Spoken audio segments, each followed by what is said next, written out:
Section 1. You're on your couch after a long day, phone in your hand, staring at a message that should be simple. It's a small disagreement, a casual pushback, maybe even a joke, but your stomach drops anyway, your shoulders tense, and your thumbs start typing like you're preparing for trial. You haven't even hit send, and you can already feel the familiar heat, the need to prove your point. What if the problem isn't that you're surrounded by difficult people? What if the problem is that your brain keeps treating ordinary conversations like they're competitions? And what if the way you defend yourself is quietly creating the exact distance you say you don't want? When every conversation turns into a debate, it doesn't just ruin the moment. It leaks into your work because a quick Slack thread becomes a 40-minute argument about tone, details, and who's right. It leaks into your relationships because you stop hearing what the other person actually means and start hunting for flaws you can correct. It leaks into your focus because you keep replaying the exchange in your head while you're driving, showering, trying to sleep, still arguing with someone who isn't even there. And the stakes are real. If nothing changes, you're not just losing time. You're losing warmth. You're losing trust. You're losing the feeling of being on the same team with people you care about, and you're training your body to live in a constant state of tension and readiness. By the end of this lesson, you'll be able to spot the triggers that switch you into debate mode before you escalate. You'll learn how to shift a conversation from proving a point to actually understanding each other without pretending you don't have a point. And you'll practice a calm, simple way to respond that protects your self-respect while keeping the connection intact, so you don't leave discussions drained, defensive, and disappointed in yourself. Educational content inspired by classical Stoic texts. Not medical, psychological, financial, or legal advice. If you want steady Stoic Focus lessons on emotional control, boundaries, and relationships every week, this is the channel for you. Stay with me until the very end, and while you're here, hit like, tap subscribe, and share your thoughts in the comments. Now let's talk about what's really happening in those moments, because this pattern is sneaky. Debate mode doesn't always look like shouting or insults. Sometimes it looks like explaining with extra intensity. Sometimes it looks like sending 3 paragraphs when the other person sent 1 sentence. Sometimes it looks like correcting a small detail because you can't let it slide. Sometimes it looks like asking questions that aren't really questions, questions that are designed to trap the other person into admitting you're right. And if you're honest, you can feel it in your body before you can explain it in words. Your jaw tightens. Your breathing gets shallow. Your mind narrows. You stop being curious, and you start being strategic. The hardest part is that debate mode often feels like maturity. It feels like being logical. It feels like standing up for yourself. It feels like clarity. But look at the results. If the result is that the other person feels unheard, or you feel emotionally hungover afterward, or you're still tense hours later, then what you called logic might actually be a stress response dressed up in smart language. And here's why this gets worse with certain people. Some people are naturally more challenging. Some people speak in a way that sounds like an accusation even when they don't mean it. Some people interrupt. Some people have a habit of pushing your buttons. But your debate mode doesn't start with them. It starts with the meaning you attach in a split second. You hear a comment and your mind translates it into something heavier. They don't respect me. They think I'm incompetent. They're trying to control me.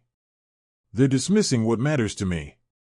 And once that translation happens, your nervous system acts like you're under attack, even if the other person is simply confused, tired, or clumsy with words. As Epictetus reminds us in Enchiridion, it's not the event itself but our judgment about it that drives our disturbance. You don't need to memorize that. You just need to notice it. The moment you decide what their message means, your emotions surge, and debate mode feels inevitable. But it isn't inevitable. It's a pattern. And patterns can be interrupted. This isn't about becoming soft. It's about becoming clean. Clean communication. Clean boundaries. Clean self-control. The calm version of you isn't someone who never disagrees. The calm version of you is someone who can disagree without turning the relationship into collateral damage. That's the shift. You stop treating disagreement as disrespect by default. You stop treating questions as attacks. You stop treating every misunderstanding as a courtroom where you have to win a verdict.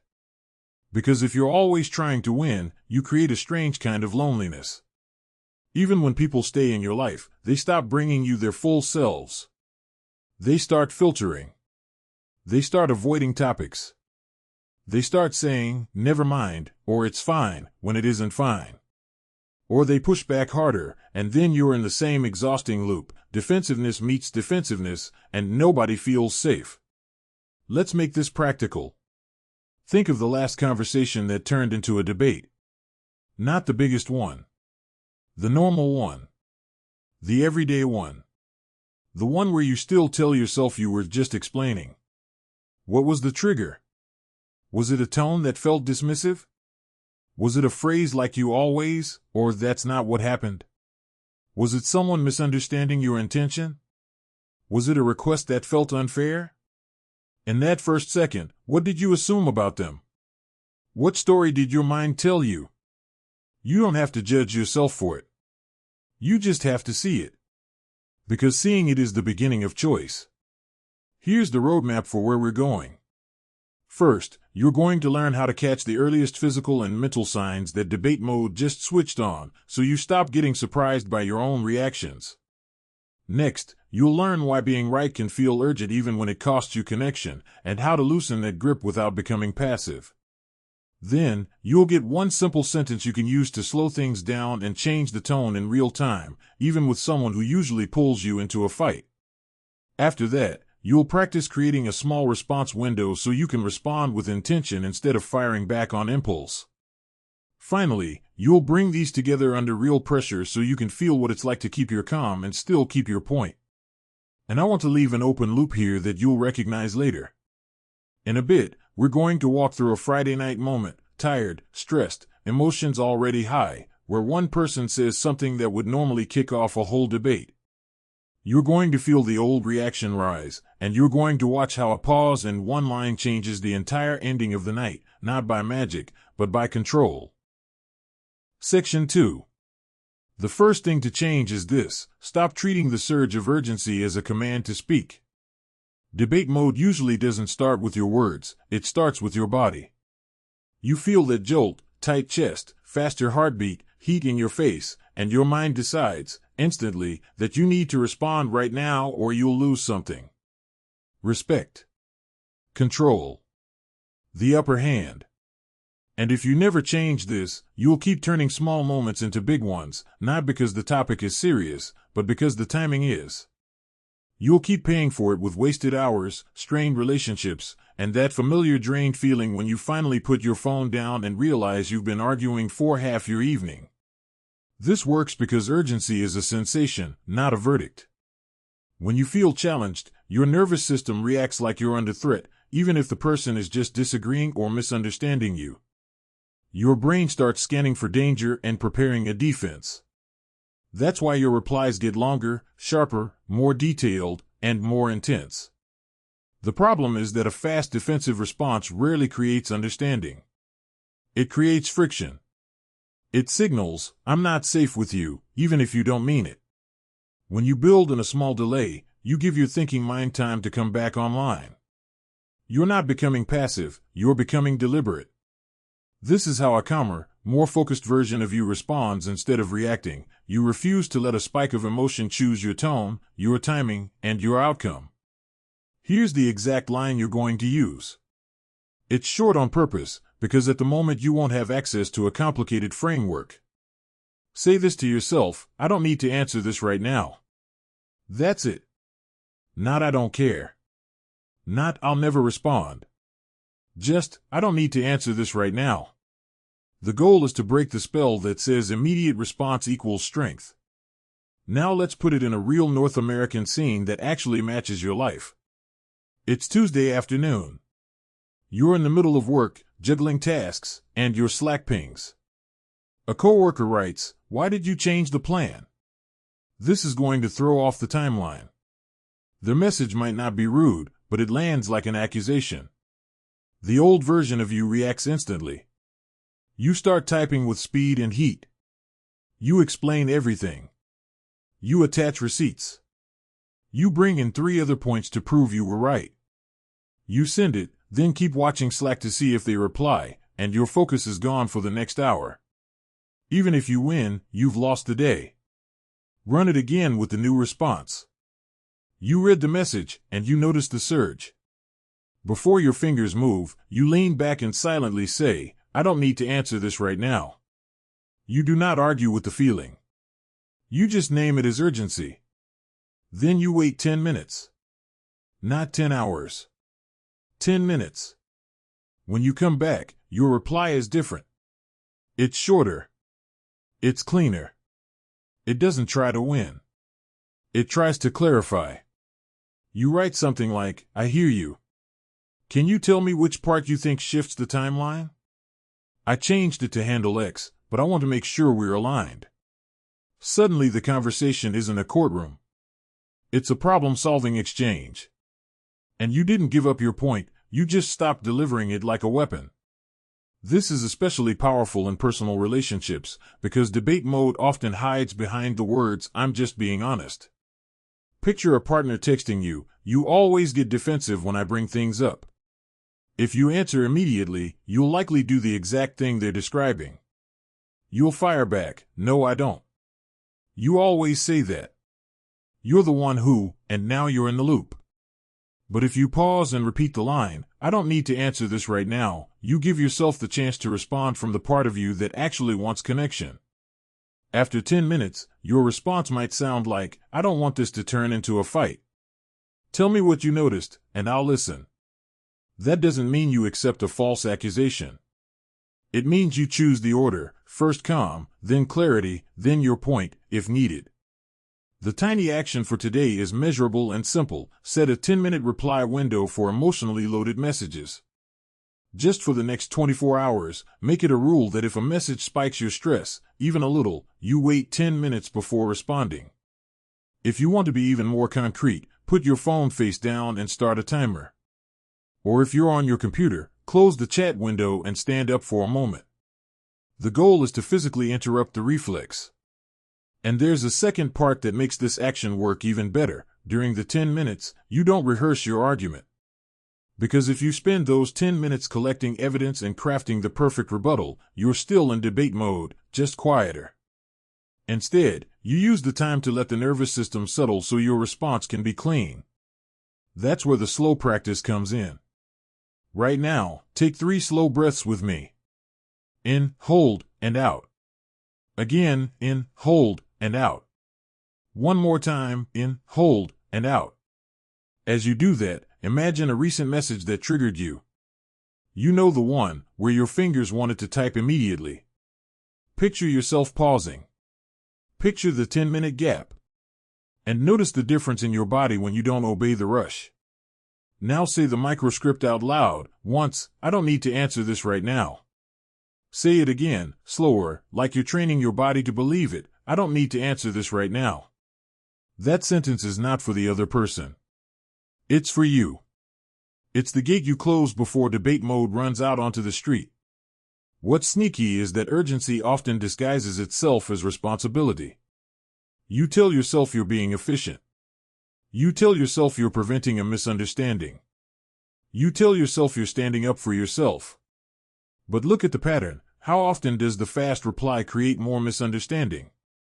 How often does it escalate the tone? How often do you read your own sent message later and think, "I didn't need to say it like that"? The 10-minute rule protects you from that.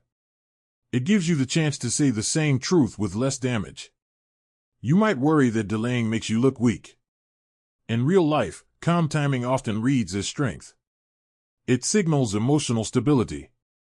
It tells people you don't get pulled around by every comment. And over time, it retrains your relationships. People learn that they can't hook you into a fight with one sharp line, because you don't respond on contact. There will be moments when you fail at this. You'll respond quickly and regret it. That's normal. Don't use that as proof you can't change. Use it as data. The next time you feel that same surge, you'll recognize it sooner. And that's the real win, not perfection, but earlier awareness and cleaner choices. Keep this one line close, because later you're going to need it in a moment that feels personal, one of those situations where you're tired, emotions are high, and the debate reflex feels almost automatic. When we get there, the pause you practiced here will be the difference between a night that spirals and a night that stays steady. Section 3. The next shift is this: stop assuming disagreement means disrespect. Debate mode often ignites not because someone disagrees with you, but because your mind instantly labels that disagreement as a threat to your worth, intelligence, or intentions. The stakes feel high because if you're wrong, or if they don't immediately accept your view, it feels like something about you is being diminished. If you never change this assumption, every difference of opinion will feel personal, and every conversation will carry unnecessary emotional weight. This works because your brain is constantly trying to protect your identity. When someone questions your idea, your plan, or your memory of an event, your mind doesn't hear, "I see this differently." It hears, "You're wrong," or worse, "You're not competent." Once that translation happens, debate mode feels justified. You're no longer sharing information, you're defending who you are. But most of the time, people aren't evaluating your worth. They're reacting to their own stress, preferences, blind spots, or incomplete information.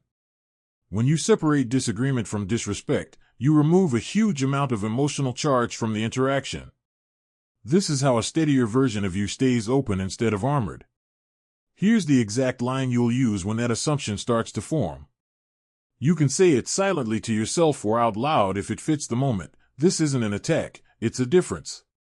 Say it exactly like that. Simple. Neutral. It doesn't deny your feelings, but it stops them from running the show. Let's put this into a concrete, familiar scene. You're having a conversation with someone close to you, maybe a partner, a sibling, or a longtime friend. You're talking about plans for the weekend, finances, or a shared responsibility. They say something like, "I don't think that's the best way to handle it." Instantly, you feel the shift. Your chest tightens. Your mind jumps ahead, preparing reasons, evidence, maybe even a little sarcasm. The old reaction would be to push back hard. "Why do you always question me?" Or "That's not what I said," or "You never listen." The conversation becomes about tone, history, and who's right, instead of the original topic. Now replay it with the new response. You hear the same sentence. You feel the same initial jolt. But instead of interpreting it as disrespect, you pause and tell yourself, "This isn't an attack, it's a difference." You let that settle for a second. When you respond, your tone changes. You might say, "Okay, tell me what you're seeing," or "What part doesn't sit right with you?" You're still engaged.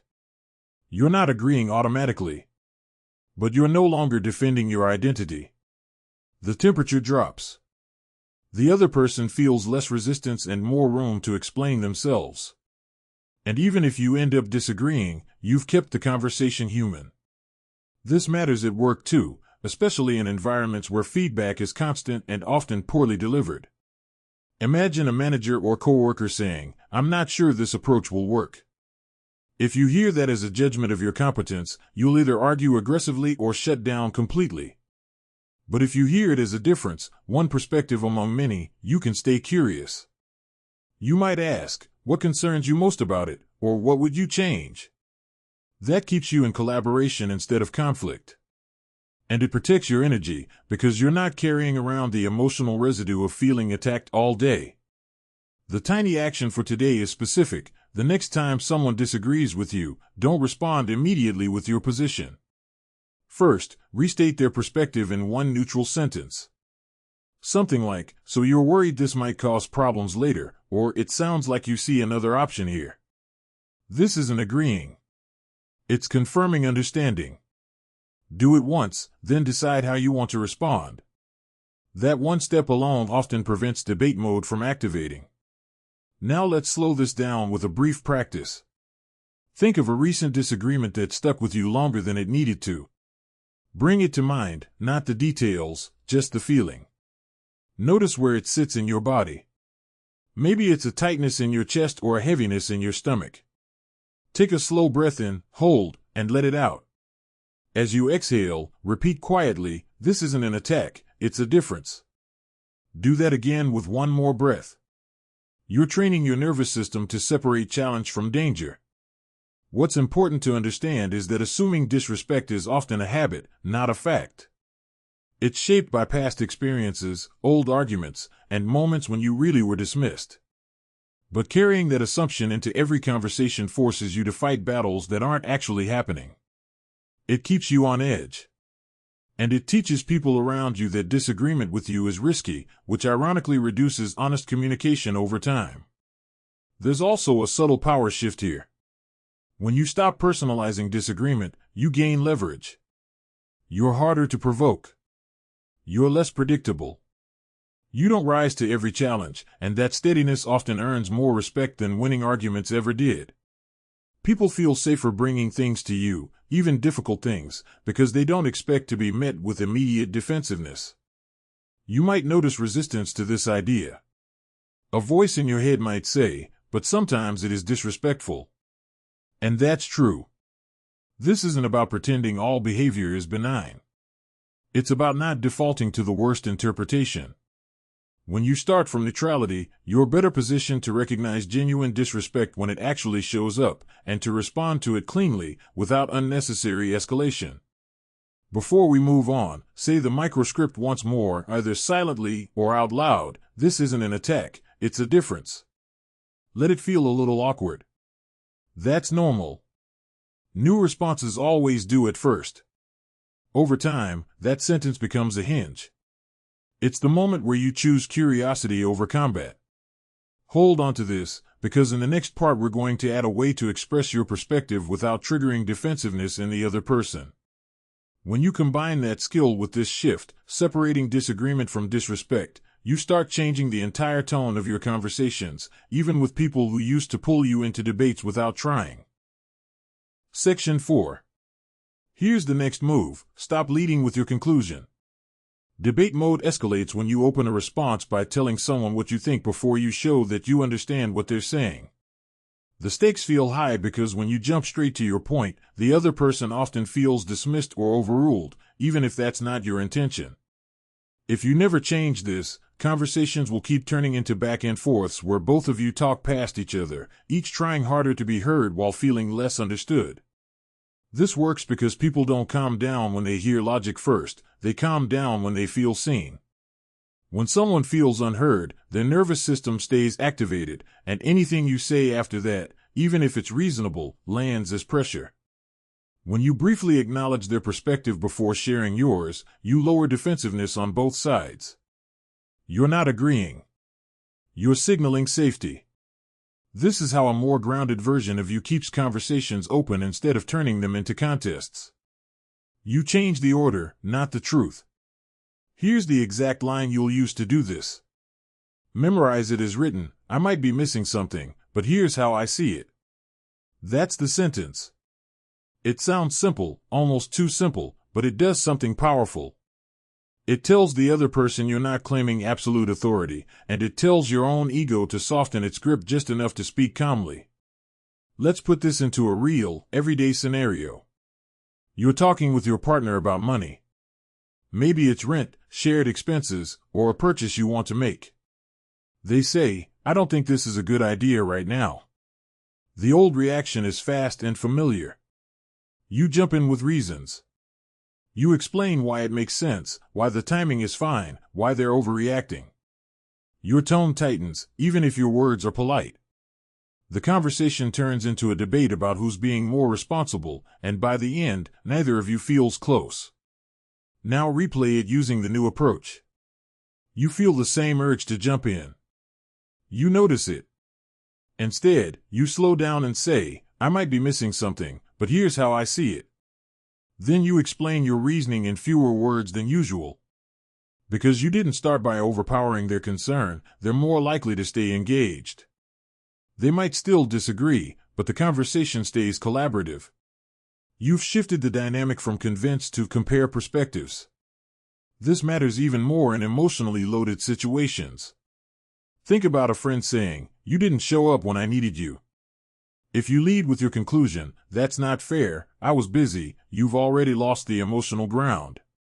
But if you start with, "I might be missing something, but here's how I see it," you create room to explain without dismissing their experience. You might follow it with, "I didn't realize how important that moment was to you, and I want to understand what you needed." That doesn't erase your reality, but it honors theirs first. The tiny action for today is very specific. In your next disagreement, delay stating your opinion until you've reflected the other person's view in one sentence. Then use the line exactly once, "I might be missing something, but here's how I see it." Don't stack explanations. Don't add qualifiers. Just say it cleanly and see what happens to the tone of the exchange. Let's slow this down with a brief practice, because this shift can feel unnatural at first. Take a slow breath in, hold, and let it out. As you exhale, imagine a recent conversation where you jumped straight to your conclusion. Picture yourself pausing instead. Now quietly say the sentence once, "I might be missing something, but here's how I see it." Say it again, slower, letting the words land. Notice how different it feels from, "No, that's not right," or "Let me explain." What's important here is that this isn't a manipulation tactic. You're not pretending to be uncertain when you're not. You're acknowledging that no one sees the full picture. That humility is disarming. It lowers the temperature because it removes the implication that the conversation is about winning or losing. It becomes about alignment. There's also an internal benefit. When you lead with curiosity instead of certainty, you give yourself more flexibility. You don't have to defend every detail of your position because you've already allowed for complexity. That makes it easier to adjust your view if new information comes up, without feeling like you're backing down or contradicting yourself. You might worry that this makes you sound weak or unsure. In practice, it often makes you sound confident and thoughtful. People trust those who can hold their perspective without clinging to it. And when you do need to be firm later, when a boundary actually matters, your words carry more weight because you're not constantly pushing. Notice how this also protects you from over-explaining. When you jump straight to your conclusion, you tend to pile on reasons to make it stick. When you acknowledge the other person first, you usually need fewer words. The conversation becomes cleaner, not longer. There will be moments when the other person doesn't meet you halfway. They might still argue. They might still dismiss your view. That's not a failure of this approach. It's information. You've done your part to keep the exchange respectful. From there, you can decide whether to continue, pause, or set a boundary without feeling like you escalated things unnecessarily. Before we move on, try the sentence one more time, quietly or out loud. "I might be missing something, but here's how I see it." Let it become familiar. This line is going to pair with what you've already learned, the pause and the refusal to personalize disagreement, to give you a way to speak that's both calm and clear. Hold on to this, because next we're going to add a way to stop conversations from spiraling once emotions are already high, especially when the other person is pushing hard or repeating the same point. When you combine that with what you've practiced here, you'll have a way to stay steady even when the discussion would normally turn into a debate you regret later. Section 5. Here's the next skill: stop trying to resolve the whole issue in one conversation. Debate mode accelerates when you feel pressure to settle everything right now, as if leaving anything unresolved means you're losing or failing. The stakes feel heavy because your mind tells you, if this isn't finished tonight, it will hang over me, or if I don't make my case now, it will never be heard. If you never change this, conversations will keep stretching past their natural limits, turning into long, exhausting loops where both people get more rigid instead of clearer. This works because resolution pressure narrows your thinking. When you believe everything has to be decided immediately, you stop listening for understanding and start listening for openings. You interrupt. You repeat yourself. You escalate your tone because you're afraid time is running out. But most meaningful issues, money, boundaries, expectations, trust, don't actually get resolved in a single sitting. They get resolved across multiple comma exchanges. When you allow a conversation to stay incomplete on purpose, you reduce defensiveness and give both nervous systems a chance to reset. This is how a steadier version of you stays effective instead of forceful. Here's the exact line you're going to use to release that pressure. Memorize it as written. We don't have to figure all of this out right now. That sentence does two things at once. It calms the moment, and it protects the relationship. It doesn't shut the conversation down forever, it slows it down so it can stay productive. Let's put this into a situation that probably feels familiar. It's the evening. You're tired. Maybe you've already had a long day, and now you're talking with your partner about something unresolved: chores, finances, parenting, and time together, or a recurring misunderstanding. The conversation starts calmly, but after a few minutes, you feel the urgency rise. You want closure. You want agreement. You want to land the point so you can finally relax. The old reaction is to push harder. You rephrase the same argument. You bring in past examples. You stay engaged even as your body gets tenser, because stopping feels like losing. Now replay it with the new response. You notice the moment where your thoughts start looping. Your jaw tightens. You feel that pull to keep going even though you're both getting tired. Instead of pushing through, you say, "We don't have to figure all of this out right now." Then you stop talking. You let the sentence land. That pause alone often changes the room. The other person may exhale. They may nod. They may even soften, because you've just removed the sense of being cornered. And even if they don't respond perfectly, you've interrupted the spiral. This works just as well in work settings. Imagine a meeting where a disagreement keeps circling. People repeat themselves. The energy gets tense. You feel the pressure to speak again, to clarify, to correct. But clarity isn't coming, it's getting further away. Using a version of this line, "We don't need to resolve every part of this today," can reset the conversation. It signals maturity. It signals long-term thinking. And it often earns you more influence, not less. The tiny action for today is specific. Identify one ongoing issue in your life that doesn't need immediate resolution. Write it down mentally or on paper. Just name it. Then decide ahead of time that the next time it comes up, you will allow it to stay partially unresolved. You don't have to announce this dramatically. You just have to stop yourself from forcing closure when your body is tired and your emotions are high.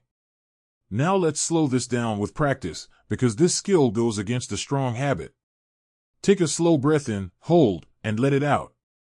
As you breathe out, imagine releasing the need to finish a conversation tonight. Imagine telling yourself, "This can wait." Take another slow breath, and quietly repeat the microscript once. "We don't have to figure all of this out right now." Say it again, slower, and notice how much pressure drops just from that sentence. There's an important distinction here. Pausing resolution is not avoidance. Avoidance is refusing to engage at all. What you're learning is pacing. You're choosing a time and emotional state where resolution is actually possible. Forcing clarity when both people are dysregulated usually creates the opposite effect: more confusion, more resentment, and more words you wish you could take back. You might notice resistance to this idea. A part of you may say, "If I let this go, nothing will ever change." That fear makes sense, especially if you've experienced issues being swept under the rug. But notice the pattern. When you force resolution under pressure, does it actually stick? Or does the same issue resurface later, unchanged? Often, what creates real change isn't intensity, it's consistency over time, combined with calm communication. This is where earlier skills come back into play. When you pause your response, don't personalize disagreement, and lead with understanding, you create the conditions for future conversations to go better. Letting one conversation end without full resolution doesn't mean giving up. It means you're investing in the long game instead of trying to win a single round. There's also a self-respect component here. When you keep arguing past your own limits, you abandon yourself. You override your need for rest, clarity, and emotional safety. Over time, that breeds resentment, not just toward the other person, but toward yourself. Choosing to pause is a way of honoring your own capacity. Let's make this even more concrete. Picture a situation where you're texting back and forth with someone and the thread keeps growing. Messages get longer.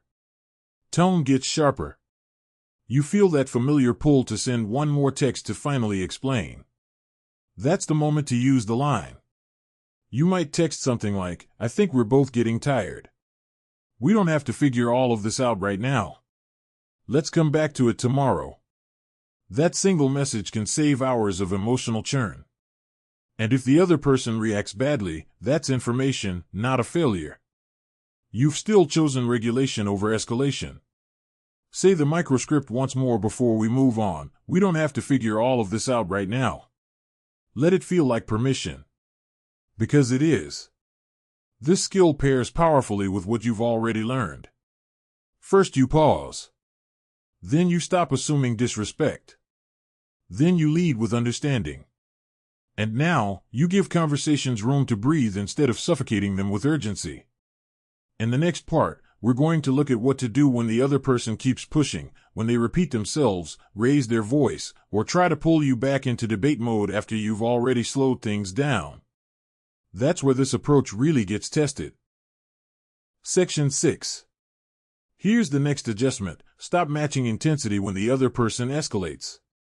Debate mode doesn't just come from inside you, it's often triggered when someone else raises their volume, repeats their point, or sharpens their tone. The moment they push harder, you feel a pull to push back just as hard, because it feels unfair to stay calm when they aren't. The stakes feel personal. If you don't match their energy, it can feel like you're being dominated, ignored, or talked over. If you never change this pattern, you'll keep getting dragged into arguments you didn't choose, simply because someone else turned up the heat. This works because intensity is contagious. Human nervous systems mirror each other automatically. When someone raises their voice or repeats themselves with force, your body interprets it as danger or pressure, and it prepares to respond in kind. That's why debates escalate so quickly even when neither person intended them to. But intensity isn't authority, and volume isn't truth. When you refuse to mirror escalation, you interrupt the feedback loop. This is how a more regulated version of you stays in control. You don't confuse calmness with weakness, and you don't outsource your emotional state to whoever is loudest in the room. Here's the exact line to use when the other person is pushing. Keep it short and steady. "I'm hearing you. I just need us to slow this down." Say it exactly like that. Not as a lecture. Not as a correction. As a boundary on pace and tone. It doesn't argue with their point. It addresses the process, which is where most debates actually go wrong. Let's ground this in a real situation. You're in a conversation with someone you care about, maybe a partner, a close friend, or a family member. The topic is sensitive. Maybe it's about time, priorities, or something unresolved from before. At first it's manageable, but then they repeat the same complaint, louder this time. Their tone sharpens. You feel your own intensity spike in response. The old pattern is automatic. You raise your voice, repeat your defense, or cut them off to correct something they said. Now you're both escalated, and the original issue is buried under tone and frustration. Now run the same scene with the new response. They repeat themselves. You feel the surge. Instead of matching it, you take one slow breath and say, "I'm hearing you. I just need us to slow this down." Then you stop talking. That pause is important. You're not trying to convince them at that moment. You're setting a boundary around the emotional speed of the conversation. Often, something interesting happens here. Either the other person lowers their intensity because the mirror is gone, or they continue escalating, which gives you clear information about whether this is a conversation you can continue right now. This skill is especially important at work. Picture a meeting where someone is dominating the conversation, repeating their point, or talking over others. The old reaction might be to jump in forcefully, interrupt, or argue point by point. That often turns into a power struggle. But if you calmly say, "I'm hearing your concern," Can we slow this down and look at one piece at a time? You shift the dynamic. You're not competing for volume. You're setting structure. And structure often calms chaos more effectively than confrontation. The tiny action for today is measurable. The next time someone raises their intensity in a conversation, do not raise yours. Even if you forget everything else, just focus on that one rule. Keep your voice slower and quieter than theirs for at least one response. If you want to anchor it, use the line once, "I'm hearing you. I just need us to slow this down." Then pause and see what happens. Let's add a slow practice here, because staying calm under pressure is a physical skill, not just a mental one.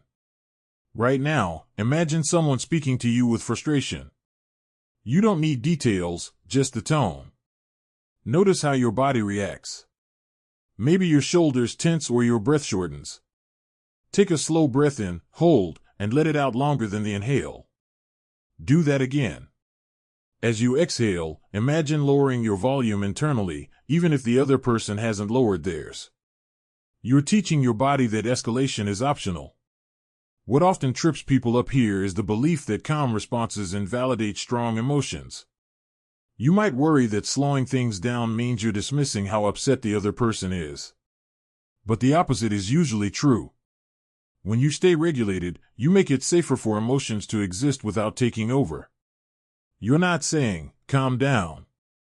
You're saying, "This matters enough to handle carefully." There's also a boundary lesson hidden here. If someone continues to escalate even after you've slowed your tone and set a pace boundary, that's important information.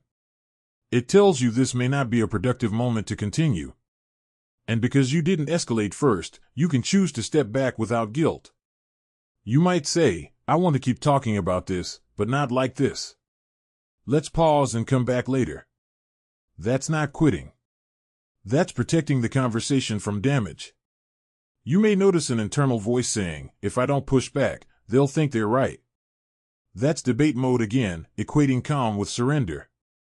But look at the evidence from your life. How often has matching intensity actually changed someone's mind? More often, it just hardens positions. Calm persistence, on the other hand, keeps doors open. It makes it easier to return to the topic later with clearer heads. Let's make this concrete with a smaller, everyday example. You're texting with someone, and their messages start coming faster and longer. You feel pressure to keep up, to reply immediately, and to address every point. That's escalation in digital form. Instead of matching it, you slow your pace. You reply with fewer words. You might say, "I'm hearing what you're saying. Let's slow this down and talk later." That single message can stop a text argument from turning into an hour-long spiral. Say the microscript once more, quietly or out loud, "I'm hearing you. I just need us to slow this down." Notice how it feels different from defending, correcting, or counterattacking. It's firm without being aggressive. It's clear without being confrontational. This skill builds directly on what you already have. You pause instead of reacting. You stop assuming disrespect. You lead with understanding. You allow conversations to stay unfinished. And now, you refuse to mirror escalation. Together, these shifts make you much harder to pull into debate mode, even when someone else is trying. In the next part, we're going to focus on what happens after you've slowed things down, how to decide whether to continue the conversation, redirect it, or set a clear boundary without reigniting conflict. That decision point is where many people slip back into old patterns, and it's where these tools really start to work together. Section 7. Here's the next piece: stop chasing understanding from someone who isn't available for it at that moment. Debate mode often reappears right after you've done everything right. You paused, you slowed things down, you stayed calm, and the other person still doesn't soften. They keep repeating themselves. They stay rigid. They don't seem to hear you. That's when a new urge shows up, the urge to explain better, say it differently, try harder. The stakes feel sharp because if they still don't get it, you feel invalidated, invisible, or dismissed. If you never change this habit, you will keep overextending yourself in conversations that don't have the capacity to meet you where you are. This works because understanding requires availability, not just clarity. You can be perfectly calm, articulate, and respectful, and still not be heard if the other person is flooded, defensive, or attached to being right. When that happens, continuing to explain doesn't create connection, it drains you. Your nervous system stays activated, and debate mode sneaks back in through persistence instead of aggression. Learning to recognize when someone isn't available for understanding allows you to conserve energy and protect the relationship from further damage. This is how a more discerning version of you chooses timing instead of forcing outcomes. Here's the exact line you'll use to disengage without escalating. Keep it simple and grounded. I don't think this is landing right now. That's the line. Not accusatory. Not final. It names reality without blame. You're not saying they're wrong. You're saying the exchange isn't productive at this moment. Let's see how this plays out in a familiar situation. You're talking with a family member about something sensitive, maybe boundaries, expectations, or a recurring issue. You've already slowed your tone. You've acknowledged their perspective. You've even used the sentence that shows you're open. But they keep circling back to the same point, not engaging with what you're saying. The old reaction would be to try again, louder or longer, hoping the next explanation finally breaks through. That's when debate mode quietly returns, fueled by frustration instead of urgency. Now replay it with the new response. You notice the pattern. You feel that pull to explain one more time. Instead, you say, I don't think this is landing right now. And then you stop. You don't fill the silence. You don't justify the statement. That pause is doing important work. It gives both of you a moment to notice what's actually happening. Sometimes the other person will pause too. Sometimes they'll soften. And sometimes they won't, and that outcome gives you clarity about whether to continue. This skill is especially important at work, where there's often pressure to keep pushing until agreement is reached. Imagine you're in a meeting, and you've explained your reasoning clearly, but someone keeps pushing back without engaging your points. The old pattern might be to keep arguing, trying to prove you're competent. But using a version of this line, I don't think this is landing right now, maybe we should revisit this later, signals professionalism, not weakness. It shows you're aware of the process, not just the content. And it often resets the dynamic by shifting the focus from persuasion to timing. The tiny action for today is clear. Notice one conversation this week where you're working harder to be understood than the other person is working to listen. Just notice it. You don't have to say anything differently yet. Awareness is the first step. If it happens again, practice using the line once, I don't think this is landing right now.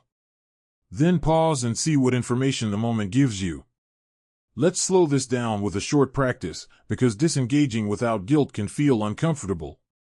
Take a slow breath in, hold, and let it out. As you exhale, imagine releasing the responsibility to make someone understand you right now. Take another breath and quietly repeat the sentence, I don't think this is landing right now. Say it again, slower. Notice how it feels to name reality without fixing it. A common resistance here is the belief that if you stop explaining, you're giving up your voice. But there's a difference between being heard and being persistent. When someone isn't available, persistence becomes self-abandonment. You're still allowed to hold your perspective. You're just choosing not to exhaust yourself trying to force it into a closed space. There's also a dignity component to this. When you stop chasing understanding, you send a subtle message, to yourself and to others, that your clarity doesn't depend on immediate validation. You don't need someone else to agree with you right now for your perspective to be legitimate. That internal shift alone reduces the emotional charge in future conversations. This doesn't mean you never return to the topic. It means you choose a better moment.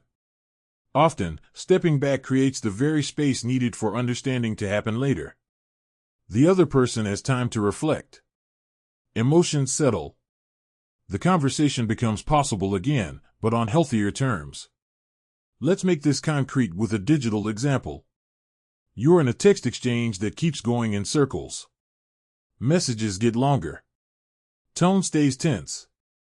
You feel yourself getting tired but also compelled to keep replying. That's the moment to use the line. You might text, "I don't think this is landing right now. Let's pause and come back to it." Then you stop engaging. Not to punish. To protect. That decision alone can save hours of rumination. Say the microscript one more time before we move on. "I don't think this is landing right now." Let it feel firm but calm. Because it is. This skill ties together everything you've practiced so far. You pause instead of reacting. You don't assume disrespect. You lead with understanding. You release the need for immediate resolution. You don't match escalation. And now, you recognize when to step back instead of chasing understanding. In the next part, we're going to focus on what to do after you disengage, how to set a clean boundary or redirect the relationship so you don't keep revisiting the same debates again and again. Section 8. Here's the final core skill: stop reopening the same debate without changing the rules. Debate mode doesn't just happen in single conversations, it becomes a pattern when the same topic keeps resurfacing with the same people, in the same tone, with the same emotional outcome. You disengage, things cool off, and then a few days later the issue pops back up, pulling you right back into familiar territory. The stakes feel frustrating because you tell yourself, "We've already talked about this," yet somehow you're right back where you started. If you never change this dynamic, you'll keep reliving the same arguments with different wording, slowly training your relationships to revolve around tension instead of progress. This works because unresolved debates don't repeat due to lack of explanation, they repeat because boundaries are unclear. When a topic keeps reopening, it's often because neither person knows what will actually happen next. There's no structural change, only emotional recycling. Your nervous system stays braced because it expects the argument to return at any moment. When you clearly define what you will and won't re-engage with, and under what conditions, you replace endless debate with predictability. This is how a more self-respecting version of you protects your energy while still staying connected. Here's the exact line that changes the pattern. Keep it clean and steady. I'm not going to keep having this conversation the same way. That's the sentence. It isn't threatening. It doesn't accuse. It names a boundary around process, not opinion. You're not saying the topic is forbidden forever. You're saying the format no longer works. Let's put this into a realistic situation. There's someone in your life, a partner, friend, family member, or coworker, where a particular issue keeps coming back. Maybe it's how time is spent, how decisions are made, or how something from the past is handled. Every time it comes up, you feel the same dread. The old reaction is either to re-argue it, hoping this time it finally lands, or to shut down completely and carry resentment. Neither option actually changes anything. Now replay it with the new response. The topic comes up again. You feel the familiar tension rise. Instead of launching into explanations or defensiveness, you say, "I'm not going to keep having this conversation the same way." Then you pause. You don't immediately explain yourself. That pause is crucial. It shifts the focus from content to structure. The other person might ask what you mean. That's your opening, not to debate the issue again, but to change the conditions. You might add, "I'm open to talking about this if we can do it calmly," or "I'm open to revisiting this later, but not right now." You're not shutting the door. You're putting a frame around it. This applies strongly at work, especially with recurring friction. Imagine a colleague who repeatedly challenges the same decision in meetings. Each time, you explain again, and each time the tension grows. Using a version of this boundary, "I'm not going to keep revisiting this decision in the same way," signals leadership. It clarifies expectations. It tells the room that repetition without movement isn't productive. And it often forces a shift, either toward a new solution or toward acceptance. The tiny action for today is specific and practical. Identify one recurring debate in your life. Just one. Decide ahead of time what condition would make you willing to engage with it again. It could be timing, tone, or format. You don't have to announce it yet. Just decide. That clarity alone changes how you show up the next time it arises. Now let's slow this down with a short practice, because setting boundaries can activate fear of conflict or rejection. Take a slow breath in, hold, and let it out. As you exhale, imagine yourself staying grounded while someone brings up that familiar topic again. Picture yourself saying, "I'm not going to keep having this conversation the same way." Notice how your body feels when you don't rush to justify or defend. Take another slow breath and let your shoulders drop. A common resistance here is the fear that boundaries will damage relationships. But endless debate damages them too, often more quietly and more deeply. When you keep reopening the same argument, both people learn to associate each other with stress. Boundaries, when delivered calmly, actually preserve relationships by preventing repeated harm. They create relief, even if there's initial discomfort. It's important to notice that this boundary isn't about control. You're not trying to control the other person's behavior. You're clarifying your participation. You're saying, "This is how I will engage, and this is how I won't." That distinction matters. It keeps you out of power struggles while still honoring your needs. There may be moments when the other person reacts poorly. They might accuse you of avoiding the issue or shutting them down. That's where everything you've practiced comes back online. You don't personalize the reaction. You don't escalate. You don't chase understanding if it's not available. You simply restate the boundary and follow through. Over time, consistency teaches people what's possible with you and what isn't. Let's make this concrete with a digital example. There's a recurring text argument that flares up every few weeks. Same topic. Same outcome. Next time it appears, instead of typing a long response, you send one message: "I'm not going to keep having this conversation the same way. If you want to talk about it later, we can." Then you stop engaging. That single choice can break a cycle that's been draining you for months.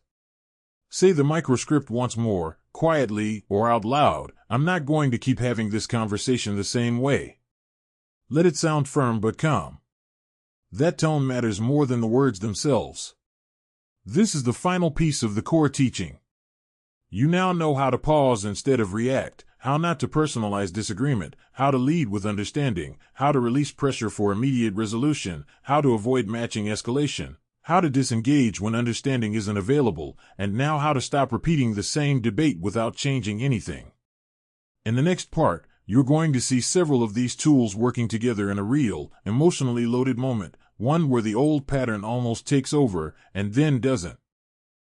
Section 9. It's Friday night, and you're tired in that specific end-of-week way where everything feels heavier than it should. You're sitting on the couch, phone in hand, half watching something you don't care about, when a message comes in from someone you're close to. It's short. Just a few lines. But you can already feel the edge in it. A familiar topic. One you've argued about before. One that usually turns into a debate that leaves you both quiet and distant by the end of the night. Your body reacts before your mind finishes reading. Chest tight. Jaw set. That urge to answer immediately, to explain, to correct, and to finally make them see it your way. Your thumbs hover over the screen, already forming the first sentence. This is the moment where the old pattern usually takes over. You almost sent it. Instead, something interrupts.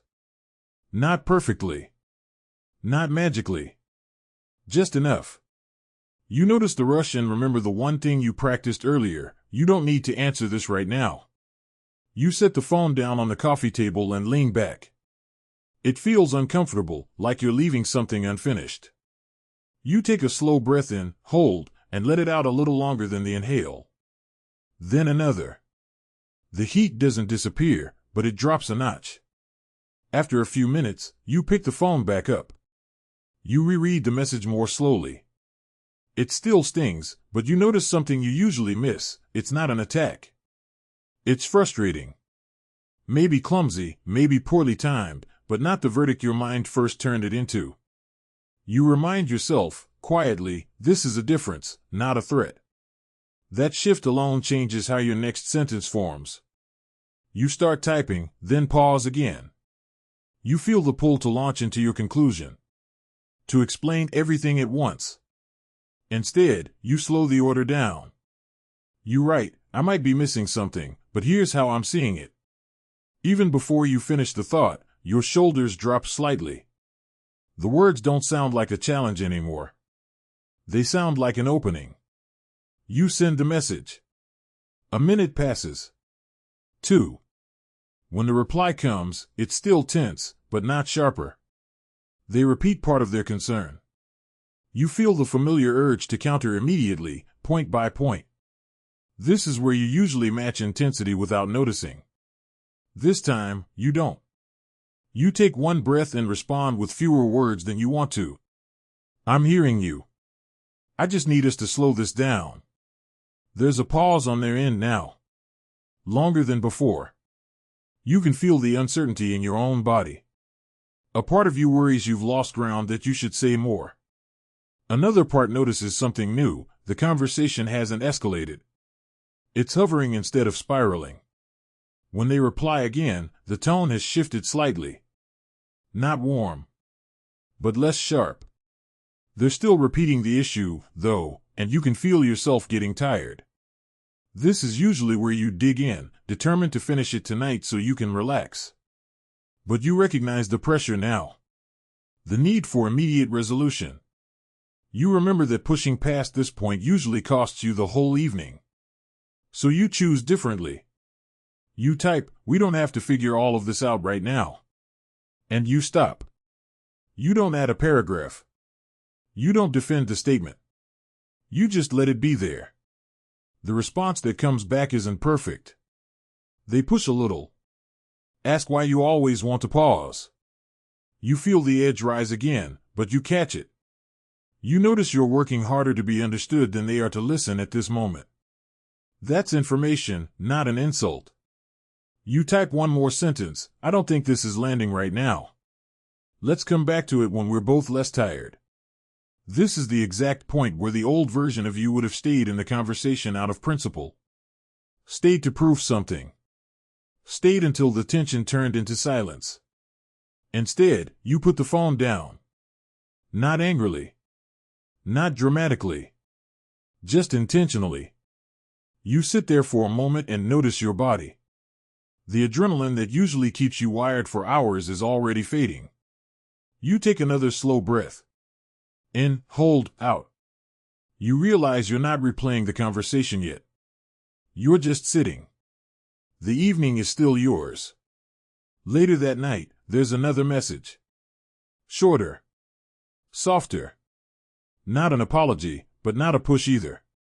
You don't answer immediately. You don't need to. You've already changed the pattern. The next day, when the topic comes up again, it's different. Not solved instantly, but calmer. You don't reopen the debate the same way. When it starts to slide toward familiar territory, you say it plainly, you're not going to keep having this conversation the same way. And this time, it doesn't turn into a fight. It turns into a pause. A real one. What's different isn't that the issue disappeared. It's that you didn't disappear inside it. You didn't abandon your boundaries or your self-respect. You didn't turn the conversation into a contest. You stayed present without being pulled into debate mode. That Friday night didn't end with a dramatic breakthrough. It ended with something quieter and more valuable. You slept better. Your body wasn't buzzing with unresolved anger. Your weekend wasn't hijacked by a single exchange. And for the first time in a while, you felt what it's like to stay connected to yourself even when a conversation is hard. That's what all these tools are really for. Not to control other people. Not to win arguments. But to give you a way to move through real moments without losing your calm, your clarity, or your sense of self when it matters most. Section 10. This episode was really about one core shift, learning how to stop treating conversations like battles you have to win and start treating them like moments you can navigate with intention. When you stop reacting automatically, you stop handing control over to urgency, tone, or old habits. You move from mindless debate to deliberate response, and that changes not just how conversations go, but how you feel afterward, steadier, clearer, and more self-respecting. First, we started by naming the real problem: how debate mode sneaks in through urgency and turns small moments into exhausting conflicts. Then you learned how to pause before responding, breaking the illusion that speed equals strength. Next, you practiced separating disagreement from disrespect, so differences stopped feeling like personal attacks. After that, you shifted the order of your responses, leading with understanding instead of conclusions so conversations could stay open instead of defensive. Then you released the pressure to resolve everything at once, allowing issues to unfold across time instead of forcing closure when emotions were high. After that, you learned how to refuse to match escalation, keeping your intensity lower even when the other person pushed harder. Next, you practiced recognizing when understanding simply wasn't available and disengaging without guilt instead of over-explaining. Then you set a clear boundary around repeated debates, changing the pattern instead of reliving the same argument again and again. Finally, you saw all of these tools working together in that Friday night moment, where the old reaction almost took over and didn't. If you zoom out, the pattern is clear. Debate mode thrives on speed, assumption, and pressure. Calm response thrives on pacing, clarity, and choice. One leaves you drained and replaying conversations in your head. The other lets you walk away with your energy intact, even when things aren't perfectly resolved. Now let's turn this into action with 3 things you can do today. First, pick one conversation or message thread that usually spikes your urgency. For the next 24 hours, commit to a 10-minute pause before responding to anything that triggers you. Set a timer if you need to. Let your nervous system settle before your words leave your body. Second, choose one sentence from this episode and write it down or keep it in your notes app. It might be "I don't need to answer this right now," or "This isn't an attack, it's a difference," or "We don't have to figure all of this out right now." Use it once today, even in a low-stakes situation, so your body learns what calm response actually feels like. Third, identify one recurring debate in your life and decide, privately, what boundary you're willing to hold around it. You don't have to announce it yet. Just get clear on how you will and won't engage next time. That clarity alone will change how you show up. If this resonated, the next lesson you'll want to watch is about holding boundaries without guilt, how to say no, pause conversations, and protect your time without feeling harsh or shutting people out. It builds directly on what you practiced here and takes it one step deeper. If you want a whole library of Stoic Focus lessons on emotional control, boundaries, and relationships, lessons you can come back to whenever life gets loud, this is what we do here every week. If you feel messages like this need to reach more people, hit like, tap subscribe, and share your thoughts in the comments.